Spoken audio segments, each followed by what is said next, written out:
amak takia he thu hi lo le bel chian dol achan chu bank hon te hi anamai lo Reserve Bank of India license apek te angaya tin Reserve Bank of India thian tam tak ka neya ka thian te ho ko kan rona kan soi thim hian an nui aza ani enge kan Mizoram politics to adniam le ani ti an shimai ani khatiang ang vera thupuar poleng rin tlak lo lutuk khatiang a han the dar vel kha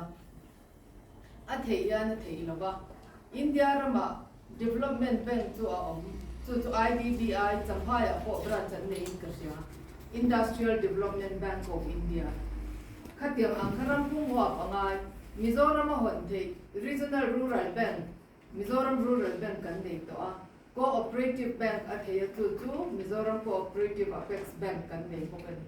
Development Bank ti ngor khan akal theilo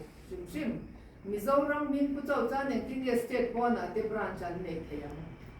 kha ka chu thu bel chiang dol lo ani ti kan thala ti han lo sia se ka duwa ti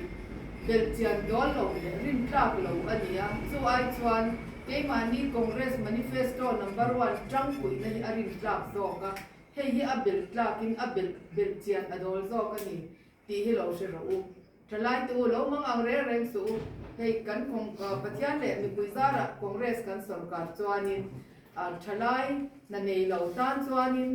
ti tur tam tak kan nei ani kan tran pui na le masruai na tur ti tur kal ngai na se lo tan te po kan siam sak fik dona unemployment problem hi kan se chiang ani tin Reserve Bank of India atanga license nei ani ma lo hianin bank hon don chuan criteria terms and conditions tak omani chung zinga pakhat chu soila poisa capital investment nei angai capital akan cheng vaibel se sang khat item lo nei angai ni hot mayana tin hirtam taka oma khatiang ang Mizoram Development Bank ti te kaju ti thei rual ani lo ti ka sia ila thalai ten khang kha lo bo su ti ka ka cha du chu ani chu ai chuan kan tang pui na hi lo choi ka ula Congress in ma kan la don ti lo se ro ti ka ka sui du ani tin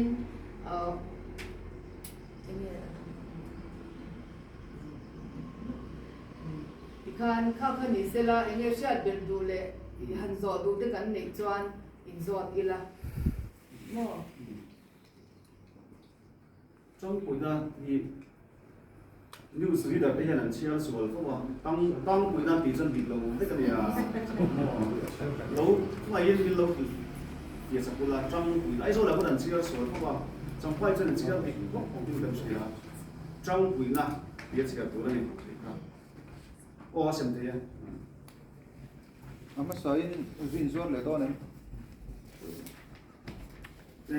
đó đồ thế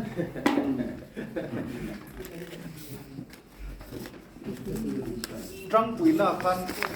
ka zo ne equal de do na